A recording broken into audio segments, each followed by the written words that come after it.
நன்றாக ஏமாந்தான் அந்த கர்னல் அக்னியும். காட்டாம்பூரிலும் மேலூரிலும் திருப்பத்தூரிலும் சூழ்ந்து கொண்ட ஆங்கிலேய படை வெறும் கையோடு திரும்பிச் சென்றதா? வாளுக்கு வேலை, நீயும் உன் தம்பி கருத்து ஆதப்பனும் செய்திருக்கும் இந்த சாதனையை காலம் என்றும் மறக்காது. மருது பாண்டியர்கள் மீது பக்தி கொண்ட ஒவ்வொருவரும் அவர்களை பாதுகாத்தவர்களை நன்றியோடு போற்றி துதிப்பார்கள். இதில் என் பங்கு என்று எதுவும் இல்லை. அண்ணன் எதை செய்ய சொன்னாரோ அதை அப்படியே செய்தேன், அவ்வளவுதான். இவ்வளவு அருமையாக திட்டம் தீட்டி செயல்படுத்தியவர் எனது அண்ணன் தான். அப்படியும் இதில் எல்லாமே என் பங்கு என்று சொல்ல முடியாது ஆதப்பா. சரியான நேரத்தில் பொருத்தமான திட்டத்தை வடித்து தந்தவர் ஊமைத்துறையார்தான். நான் என்ன பெரிதாக செய்து விட்டேன்? இப்படி செய்தால் சரியாக இருக்கும் என்று ஆலோசனை கொடுத்தேன், அவ்வளவுதான். ஆனால் அதை நீ ஏற்றுக்கொண்டு அங்கிருந்த சூழ்நிலைக்கு ஏற்ப மாற்றங்களை செய்து சிறப்பாக செயல்படுத்தினாயே, அதனால்தான் இந்த வெற்றி கிடைத்தது. பாதையை காட்டியது நானாக இருக்கலாம், அதில் பயணம் செய்து வெற்றி கண்டது நீதானே வாளுக்கு வேலி. இப்படியே ஒருவரை ஒருவர் புகழ்ந்து கொண்டிருந்தால் எப்படி? எப்படியோ மருது சகோதரர்களுக்கு எந்த சங்கடமும் நேராமல் காப்பாற்றி குலதெய்வ வழிபாட்டையும் சிறப்பாக நடத்தி வைத்து விட்டு வந்திருக்கிறீர்களே, இதற்கு ஈடாக இதை சொல்ல முடியும்? இனி மருது சகோதரர்களை எவரும் எதுவும் செய்துவிட முடியாதல்லவா? அது போதும் எனக்கு. அண்ணா, மருது சகோதரர்களை பாதுகாக்கும் பொறுப்பை வழங்குவதற்காக வாளுக்கு வேலியையும் வல்லத்தரையனையும் அழைத்து தாங்கள் பேசிய போது வல்லத்தரையன் பிடிவாதமாக வாளுக்கு வேலி விலகி நிற்கும்படி செய்தார். தாங்களும் அதை ஏற்றுக்கொண்டீர்கள். பிறகு வாளுக்கு வேலி எப்படி அதில் ஈடுபட்டார்? வல்லத்தரையனிடம் மருது பாண்டியர்களை காப்பாற்ற வேண்டும் என்ற பொறுப்புணர்ச்சியை விட, வாளுக்கு வெளியே விட தான் சாமர்த்தியசாலி என்று காண்பித்துக் கொள்ள வேண்டும் என்ற உந்துதல் மேலோங்கி இருந்தது. அதனால் ஒரு பதற்றத்தோடு செயலில் இறங்குவான் என்று நினைத்தேன். அப்படித்தான் நடந்தது. எதை சொல்கிறீர்கள்? தான் இதை எப்படி நிறைவேற்றப் போகிறேன் என்பதை பற்றி அவன் ஒரு வரைபடம் அனுப்பியிருந்தான். அதில் நேரான பாதையை விட்டு சம்பந்தமே இல்லாத பாதையில் செல்வதாக குறிப்பிட்டிருந்தான். அத்தோடு அது உறங்காப்புலியின் துணையோடு உருவாக்கப்பட்ட திட்டம் என்பதை நான் அறிந்து கொண்டேன். நிச்சயமாக அது சரியாக வராது என்பதை நான் புரிந்து கொண்டேன். ஓ, அதனால்தான் வாளுக்கு வேலியை கொண்டு மாற்று திட்டத்தை உருவாக்கினீர்களா? ஆம் சிவத்தையா. அதே நேரம் வல்லத்தரையின் திட்டம் தவறானது, அது பலன் தராது என்று நான் நினைக்கிறேன் என்பதை வல்லத்தரையனுக்கு தெரியாமல் பாதுகாத்தேன். அப்படி நான் அந்த திட்டத்தை பற்றி சந்தேகப்படுவதாக காட்டிக்கொண்டால் அவனுக்கு வாளுக்கு வேலிதான் என்னை குழப்புகிறான் என்று தோன்றும். வல்லத்தரையனை குழப்புவது உறங்காப்புலி என்பதை அவன் உணராத வரை அவனிடம் எதையும் சொல்லி பயனில்லை என்று புரிந்து கொண்டேன். ஒவ்வொரு விஷயத்தையும் எவ்வளவு கூர்மையாக கவனித்து திட்டம் தீட்டி இருக்கிறீர்கள். வல்லத்தரையன் உருவாக்கிய திட்டம் உபயோகமற்றது என்று நான் கருதுகிறேன் என உறங்காப்புலிக்கு தெரிந்தால் போதும், அவன் எச்சரிக்கை அடைந்து வேறேதேனும் செய்ய துணிவான். அதனால்தான் அது மிகச்சிறந்த திட்டம், அப்படியே செய்யுங்கள் என்று ஓலை அனுப்பினேன். வல்லத்தரையன் அவன் திட்டப்படி செய்து கர்னல் அக்னிவால் சூழப்பட்ட பிறகுதான் அது தவறான திட்டம் என்பதை உணர்ந்திருப்பான். தான் ஏமாந்து விட்டோம் என்பதை அவன் அறிந்திருப்பான். இப்பொழுது உண்மையிலேயே ஏமாந்தது நான் தான் வாளுக்கு வேலி. என்ன சொல்கிறீர்கள்? தாங்கள் ஏன் ஏமாற்றம் அடைய வேண்டும்? மருது சகோதரர்கள் தப்பித்ததில் தங்களுக்கு மகிழ்ச்சி இல்லையா? இதோ பார் வாளுக்கு வேலி, மருது சகோதரர்கள் மீது நம்மை விட அதிகமான ஈடுபாடும் நம்பிக்கையும் வைத்திருப்பவர் வெள்ளையர். ஆங்கிலேயருக்கு எதிராக மருது சகோதரர்கள் விடுத்திருக்கும் அறிக்கையை வரிக்கு வரி ஒன்று விடாமல் சொல்கிறார் வெள்ளையர். அதை கேட்டு நானே அயர்ந்து போனேன். பிறகு ஏன் தான் ஏமாந்ததாக சொல்கிறார்? மருது சகோதரர்களை காப்பாற்றும் பொறுப்பை நீ ஏற்றுக்கொண்டு செயல்படுத்திக் கொண்டிருக்கிறாய் என்பதை நான் வெள்ளையரிடம் சொல்லவே இல்லை. அதனால்தான் சித்ரா பௌர்ணமி அன்று நான் தவித்து போனேன். என்ன ஆகுமோ ஏது நேருமோ என கலங்கிக் கொண்டிருந்தேன். அப்பொழுது என்னிடம் வாளுக்கு வேலி இதில் ஈடுபட்டிருப்பதை சொல்லியிருந்தால் நான் எந்த அளவுக்கு கலங்கி இருக்க மாட்டேன் அல்லவா? ஏன் அதை என்னிடம் மறைத்து விட்டாய் ஊமைத்துறை? தாங்கள் பெயரில் மட்டும் வெள்ளையர் அல்ல, உள்ளத்திலும் வெள்ளைதான். எதையும் மறைக்க தெரியாதவர், மிகவும் உணர்ச்சி வசப்பட்டவர். அங்கு ஏதேனும் தெரிந்து கொண்டால் இங்கு வந்து சொல்லிவிடுவீர்கள். இங்கு ஏதேனும் பேசிக் கொண்டிருந்தால் அங்கு சென்று கொட்டி விடுவீர்கள். இந்த இறுக்கமான சூழ்நிலையில் வல்லத்தரையனிடம் சென்று உன் திட்டத்தில் ஊமைத்துறைக்கு நம்பிக்கை இல்லை, அதனால் வாளுக்கு வெளியிடம் அந்த பொறுப்பை தந்து விட்டார் என்று சொன்னால், அந்த ஆத்திரத்தில் வல்லத்தரையனே மருது சகோதரர்கள் பிடிபடும் சூழ்நிலையை ஏற்படுத்திவிடக்கூடும். இல்லை இல்லை, வல்லத்தரையனை பற்றி அப்படியெல்லாம் சொல்லாதீர்கள். வல்லத்தரையன் வாளுக்கு வேலியிடம் தனிப்பட்ட முறையில் வஞ்சம் வைத்திருப்பவன் என்பது உண்மைதான்.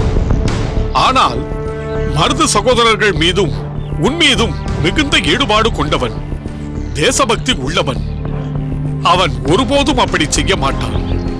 வல்லத்தரையனின் நாட்டுப்பற்றையோ மருது சகோதரர்கள் மீது வைத்திருக்கும் பக்தியையோ நான் குறைத்து மதிப்பிடவில்லை வெள்ளையரே. ஆனால் அவன் இதை பற்றி மனக்குமுறலோடு உறங்காப்புலி முன் பேசினால் போதும், பேசத்தான் செய்வான்.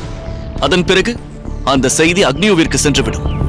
அதைத்தான் அவர்கள் பிடிபடும் சூழ்நிலையை வல்லத்தரையன் ஏற்படுத்தி விடுவான் என்றேன். அது உண்மைதான். எப்படியோ நாம் நமது திட்டத்தில் வெற்றி பெற்று விட்டோம். மருது சகோதரர்களை காப்பாற்றி நல்லபடி அவர்களது குலதெய்வ வழிபாட்டை நிறைவேற்றி அவர்கள் இங்கிருந்து செல்ல வழிவகுத்து விட்டோம். ஆனால் எனக்குள்ள சங்கடமெல்லாம் இதனால் வல்லத்தரையனுக்கு என்மேல் உள்ள வஞ்சம் அதிகமாகிவிடக் கூடாதே என்பதுதான். என்னை மேலும் பகைவனாக கருதிவிடக் கூடாதே என்பதுதான். அதற்காக வருந்த வேண்டாம் வாளுக்கு வேலி. பயிர் வளரும் நிலத்தில் சில களைகள் இருந்தால் அதை பறித்தெறியத்தான் வேண்டும். நாமும் அதைத்தான் செய்கிறோம். அதனால் ஏற்படும் விளைவுகளை ஏற்கத்தான் வேண்டும். நீங்கள் சொல்வதும் சரிதான். நாட்டின் நன்மைக்காக, நாட்டை மீட்கும் பணியில் ஈடுபட்டிருக்கும் மருது சகோதரர்களுக்காக எதையும் ஏற்பேன். யாருடைய பகையை நினைத்தும் வருந்த மாட்டேன். அப்படி சொல் வாளுக்கு வேலி. அண்ணா, இதில் ஜம்புலிங்கத்தின் பங்கை நாம் மறக்க முடியாதல்லவா? என்ன சொல்கிறாய் யாதப்பா? ஜம்புலிங்கமாவது இதில் பங்கு பெறுவதாவது அவன் கர்னல் அக்னியுவின் அடிவருடியாயிற்றே. அதுதான் நமக்கு பெரும் நன்மையாக அமைந்தது வெள்ளையரே. கோயில் வழிபாட்டை நடத்த அக்னியுவிற்கு சாதகமான 2 பூசாரிகளை அவன் நியமித்தான். அவர்களை அங்கு போகாமல் தடுத்து மருது சகோதரர்களை பூசாரி வேடத்தில் அங்கு அனுப்பி வைத்தேன். அவர்கள் அக்னியு கண் முன்னாலேயே அவன் அனுப்பிய ஆங்கிலேய சிப்பாய்கள் துணையோடு சென்று தங்கள் கரத்தாலேயே பூஜையை நடத்தினார்கள். ஜம்புலிங்கம் தனக்கே தெரியாமல் இப்படி ஒரு உதவியை செய்திருக்கிறான். அப்படி என்றால் அக்னியுவிற்கு அந்த பூசாரிகள் மீது சிறிது கூட சந்தேகம் வரவில்லையா? அது எப்படி வரும்? மருது சகோதரர்களாக நானும் ஆதப்பனும் தானே முகத்தை மூடிக்கொண்டு அங்கு நின்றோம். அக்னியுவின் நினைவெல்லாம் எங்களை தப்பவிடக்கூடாதே என்பதில் இருந்ததே தவிர, மருது சகோதரர்கள் அந்த வழிபாட்டை நிறைவேற்றிவிட்டு போகும் வரை அவர்களை அவன் பொருட்படுத்தவே இல்லை. அருமை வாளுக்கு வேலி, அருமை. சூழ்நிலைக்கு ஏற்ப திட்டமிட்டு செயல்படுவதில் நீ சூரன் என்பதை நிரூபித்து விட்டாய். சங்கடமான சூழ்நிலையில் வீரம் மட்டும் போதாது, விவேகமும் வேண்டும் என்பதை நிலைநாட்டி விட்டாய். உன்னை மனதார வாழ்த்துகிறேன்.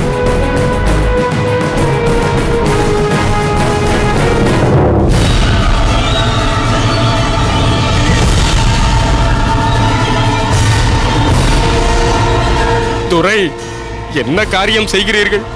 உங்களுக்காகவே உண்மையாக உழைத்துக் கொண்டிருப்பவர் நான். உங்களுக்காகவே என் வாழ்க்கையை அர்ப்பணித்தவர். உங்களுக்காகவே உழைத்துக் கொண்டிருப்பவனின் நெற்றியில் உயிரை பறிக்கும் துப்பாக்கியே வைத்து விட்டீர்களே. உழைத்தேன் என்று சொல்லாதே, குழி பறித்தேன் என்று சொல். கூடவே இருந்து குழி பறித்து விட்டு இப்போது உயிருக்கு ஆபத்து ஏற்பட்டவுடன் எதுவுமே தெரியாதது போல் நடித்து நாடகம் ஆடுகிறாயா நீ?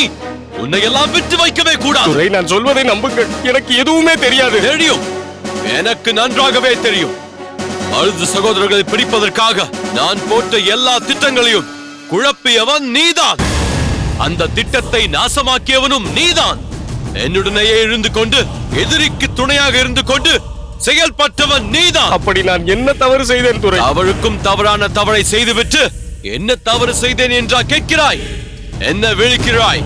நீ செய்த தவறு என்ன என்று புரியவில்லையா? அல்லது புரியாதது போல் நடிக்கிறாயா? துரை, சத்தியமாக சொல்கிறேன், எனக்கு எதுவுமே தெரியாது. தெரியாது தெரியாது தெரியாது.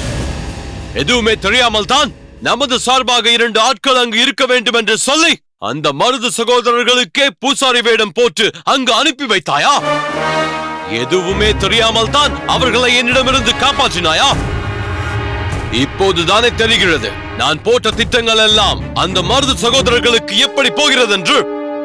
கூடவே இருந்து குழிப்பறித்த துரோகி. துரை, உங்கள் வாக்கால் இந்த வார்த்தையை கேட்பதை விட நான் இறப்பதே மேல். இந்த ஜம்புலிங்கம் உள்ளத்தாலும் உங்களுக்கு துரோகம் எண்ண மாட்டான், இது சத்தியம். அப்படியானால் அந்த பூசாரிகளையே நான் அனுப்பி வைக்கவில்லை என்கிறாயா? நீ அனுப்பி வைத்ததாக சொல்லித்தானே அந்த இருவரும் என்னுடைய முகாமிற்கு வந்தார்கள். நான் அனுப்பவில்லை என்று சொல்லவில்லையே துரை. நான் அனுப்பிய ஆட்கள் உங்கள் இடத்திற்கு வரவே இல்லை துரை. என்னுடைய ஆட்கள் உங்கள் முகாமிற்கு வரும் வழியிலேயே மருது சகோதரர்களால் தாக்கப்பட்டு மரத்தில் கட்டி வைக்கப்பட்டிருந்தார்கள். அவர்களை அந்த கதிக்கு ஆளாக்கி விட்டுத்தான் அந்த மருது சகோதரர்கள் பூசாரி போல் வேடமிட்டு வந்து விட்டார்கள். இது எப்படி எனக்கு தெரியும் என்று தானே பார்க்கிறீர்கள்? நான் உங்களுக்கு உதவுவதற்காக உள்ளூர் பூசாரிகள் இருவரை நியமித்தேன். ஆனால் அதுவே எனக்கு பாதகமாக முடிந்து விட்டது. இதெல்லாம் அங்கு போன பிறகுதான் எனக்கே தெரிந்தது. நான் அனுப்பிய ஆட்கள் உண்மையானவர்கள் தானா என்பது கூட விசாரிக்காமல் அவர்கள் கையில் துப்பாக்கி வேறு கொடுத்து அனுப்பியிருக்கிறீர்கள்.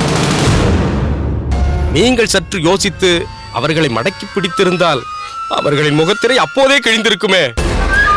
ஆனால் அதை விட்டுவிட்டு உங்கள் தளபதியாரே அவர்களுக்கு தாம்பூலம் கொடுத்து வழி அனுப்பியது போலல்லவா அனுப்பி வைத்து விட்டார்.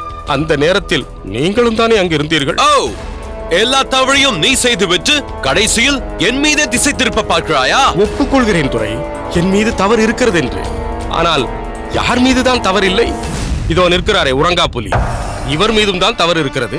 ஏய் ஜம்புலிங்கம், யார் மீது குற்றம் சுமத்துகிறார்? வார்த்தையை அளந்து பேசு. என்ன உறங்கா புலி, ஒன்றுமே தெரியாதது போல் பேசுகிறாய்? சரி அப்பா, நான் அனுப்பிய ஆட்களில் தான் தவறு நேர்ந்து விட்டது என்றே வைத்துக் கொள்வோம். நீ சொன்ன விஷயங்கள் மட்டும் சரியாக நடந்ததா? நீதானே சொன்னாய் மருது சகோதரர்கள் எந்த பாதுகாப்பும் இன்றி தனியாக வருகிறார்கள் என்று. நாம் அங்கு சென்றால் அவர்களை மடக்கி பிடித்து விடலாம் என்றெல்லாம் கூறினாய். கடைசியில் அங்கு வந்தது யார்? மருது சகோதரர்கள் இல்லையே, வேறு யாரோ இருவரல்லவா அங்கு வந்திருந்தார்கள். அப்படி பார்த்தால் அந்த சதியில் நீயும் தானே பங்கு கொண்டிருக்கிறாய். எங்கே மருது சகோதரர்களை பிடித்து விட்டால் உன் மைத்துனன் வல்லத்தரையனுக்கு ஏதேனும் ஆபத்து நேர்ந்து விடுமோ என்று வல்லத்தரையனை காப்பாற்றுவதற்காக இப்படி ஒரு நாடகம் ஆடிக்கொண்டிருக்கிறாய். துரை, நான் சாதாரண ஜமீன்தார்.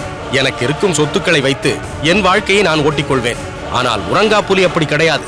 அவருக்கு இப்போதே ஒரு சந்தேகம் ஏற்பட்டு விட்டது. ஒருவேளை மருது சகோதரர்கள் உங்களையே அழித்து விட்டால் என்ன செய்வது என்ற சந்தேகம்.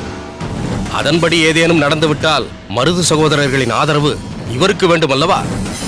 அதனால் தான் இப்பொழுதே அவர்களது ஆதரவை பெறுவதற்காக இந்த விஷயத்தில் அவர்களுக்கு உதவி செய்து நம்மை அதில் சிக்க வைத்து விட்டார்.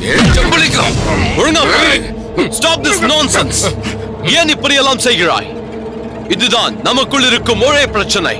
உங்களுக்குள் ஒற்றுமை இல்லாததால் தான் இப்படியெல்லாம் நடந்திருக்கிறது. நீங்கள் இருவருமே ஒருவருக்கொருவர் இரு துருவங்கள் மாதிரி அல்லவா செயல்பட்டுக் கொண்டிருக்கிறீர்கள். புத்தி இருக்கும் அளவிற்கு உங்களுக்கு பொறுமையும் கிடையாது, விவேகமும் கிடையாது.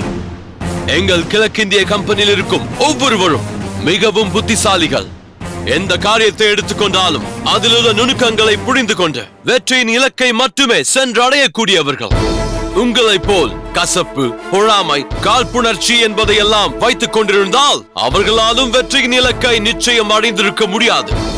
அதையெல்லாம் தூக்கி எழுந்ததால் தான் நாங்கள் மேலும் மேலும் முன்னேறிக் கொண்டே இருக்கிறோம். நீங்கள் இருவரும் இப்படி இருந்தால் ஒரு காரியத்தையும் உங்களால் சாதிக்க முடியாது. உங்களுக்குள்ள போட்டி பொறாமையினால் இப்போது எனக்குத்தானே பிரச்சனை ஏற்பட்டிருக்கிறது. எவ்வளவு பெரிய மனக்கோட்டை கட்டியிருந்தேன் தெரியுமா? எங்கள் பிரிட்டிஷ் அரசாங்கமே மருது சகோதரர்களுடைய அரசை மிகவும் எதிர்பார்த்து காத்துக் கொண்டிருந்தது. ஒன்று தெரியுமா உங்களுக்கு? எப்படிப்பட்ட பதவியை எனக்கு தருவதாக இருந்தார்கள் தெரியுமா? எங்களுடைய பிரிட்டிஷ் அரசாங்கம் இந்தியாவில் இருக்கக்கூடிய இந்த தென் பகுதியை கைப்பற்றத்தான் மிகவும் ஆர்வத்தோடு காத்திருக்கிறது. அதற்கு காரணம் என்ன தெரியுமா? எல்லாவற்றிலும் வளங்கள் நிறைந்த பகுதி இது என்பதுதான். அதே போல் இங்குள்ள மக்களும் மிக வலிமையோடு தான் இருக்கிறார்கள். அதுதான் எங்களுக்கு பெரும் பிரச்சனை. அதற்கு மூல காரணம் அந்த மருது சகோதரர்கள். அவர்களை அழிப்பதுதான் எங்களுக்கு சிம்ம சொப்னமாக இருக்கிறது. அந்த மருது சகோதரர்களை அழித்து அதை சாதித்து காட்டியவன் இந்த கர்னல் அக்னியுதான் என்று வருங்கால வரலாற்றில் கல்வெட்டில் பொறிக்கப்பட வேண்டிய விஷயத்தை இப்படி பாழாக்கி விட்டீர்களே. துரை அவர்களே, சத்தியமாக சொல்கிறேன், அங்கே என்ன நடந்தது, ஏது நடந்தது என்று எனக்கும் தெரியாது, வல்லத்தரையனுக்கும் தெரியாது. வல்லத்தரையனின் திட்டப்படி மருது சகோதரர்கள் அங்கு வரவில்லையே என்று உங்களை விட அந்த வல்லத்தரையனுக்குத்தான் வருத்தம் அதிகம். அதனால் நீங்கள் படும் வேதனையை விட அந்த வல்லத்தரையனுக்குத்தான் வேதனை அதிகம். தனக்கு ஏற்பட்ட மிகப்பெரிய அவமானமாக இதை கருதுகிறான்.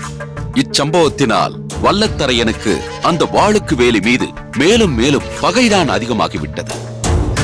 என்ன ஒழுங்கா புலி? எப்போது பார்த்தாலும் பாகனேரி அம்பலக்காரனுக்கும் பட்டமங்கலத்து அம்பலக்காரனுக்கும் பகை இருக்கிறது, பிரச்சனை இருக்கிறது. அதன் மூலமாக நாம் பல விஷயங்களை சாதிக்கலாம் என்று சொல்லிக்கொண்டே இருந்தாயே தவிர எதுவுமே நடக்கவில்லையே. ஆனால் அந்த மருது சகோதரர்களுக்கோ ஊமைத்துறைக்கோ ஏதேனும் பிரச்சனை ஏற்படும் போது மட்டும் அந்த இருவரில் எவனேனும் ஒருவன் மட்டும் புத்திசாலியாக மாறி அதை தடுத்து விடுகிறானே. முட்டாள்! You are a fool, உறங்கா புலி. உனக்கு தெரியவில்லை, வெளி தோற்றத்திற்கு வல்லத்தரையன் வாளுக்கு வேலி மீது பகை பகை என்று பேசிக் கொண்டிருந்தாலும் அவர்களுக்குள் ஒரு ஒற்றுமை இருந்து கொண்டேதான் இருக்கிறது. நான் சொல்கிறேன், இந்த அக்னியு சொல்கிறேன், இது அந்த இரு அம்பலக்காரர்களும் சேர்ந்து செய்த திட்டம். நான் ஒரு திட்டத்தை வகுத்து அந்த அக்னியின் கவனத்தை திசை திருப்பி விடுகிறேன். நீ மருது சகோதரர்களுக்கு பாதுகாப்பாக இருந்து பார்த்துக்கொள். ஒருவேளை அந்த அக்னியோ அந்த இடத்திற்கே வந்தாலும் நீயும் உன் தம்பி கருத்தாதப்பனும் வந்து அந்த அக்னிய முகத்தில் கரியை பூசுங்கள் என்று இருவரும் சேர்ந்தே திட்டம் தீட்டி இருக்கிறார்கள். உறங்கா புலி, இது கூட தெரியாமல் நீ அங்கு ஒற்று வேலை பார்த்திருக்கிறாய். நீ ஒற்றன் என்ற விஷயத்தை அறிந்து உனக்கே அவர்கள் ஒற்று வேலை பார்த்திருக்கிறார்கள். நிச்சயமாக நீங்கள் சொல்வது போல் நடந்திருக்க வாய்ப்பே கிடையாது. அது எனக்கு நன்றாக தெரியும். இந்த விஷயத்தை பற்றி அணு அளவிற்கு கூட வல்லத்தரையனுக்கு தெரிய வாய்ப்பே இல்லை. அவனுக்கும் இதற்கும் எந்த சம்பந்தமும் கிடையாது. உண்மைதான் துரை. எது எனக்கு தெரியுமோ தெரியாதோ, ஆனால் வாளுக்கு வேலிக்கும் வல்லத்தரையனுக்கும் தீராத பகை இருக்கிறது என்பது மட்டும் எனக்கு நன்றாக தெரியும். Stop it, stop it. செய்யும் காரியத்தை கவனமாக செய்யாத நீ கருத்தெல்லாம் பேசக்கூடாது. ஏனென்றால் உங்கள் இருவரையும் நம்பி நான் பட்டதெல்லாம் போதும். இந்த கர்னல் அக்னியு சுயமாக சிந்திக்கிறேன். இனி நான் என்ன செய்ய வேண்டும் என்று நானே யோசிக்கிறேன். என்ன துரை, நீங்களே சுயமாக சிந்திக்கிறேன் என்று சொல்லி எங்களை உங்களிடமிருந்து பிரிக்க பார்க்கிறீர்களே. நீங்கள் எங்களுக்கு துணையாக இருக்கிறீர்கள் என்ற தைரியத்தில் தான் நாங்கள் பல காரியங்களை செய்து கொண்டிருக்கிறோம். அதனால் எனக்கு என்ன பிரயோஜனம்? உங்களால் எனக்கு ஒரு பிரயோஜனமும் இல்லை. இனிமேல் உங்கள் இருவரையும் நம்பி நோ யூஸ். யாரை பிடித்தால், எங்கே பிடித்தால், என்ன செய்தால் சரியாக வரும் என்று நான் முடிவெடுக்கிறேன். வெகு விரைவில் அந்த மருது சகோதரர்களை நானே பிடிப்பேன்.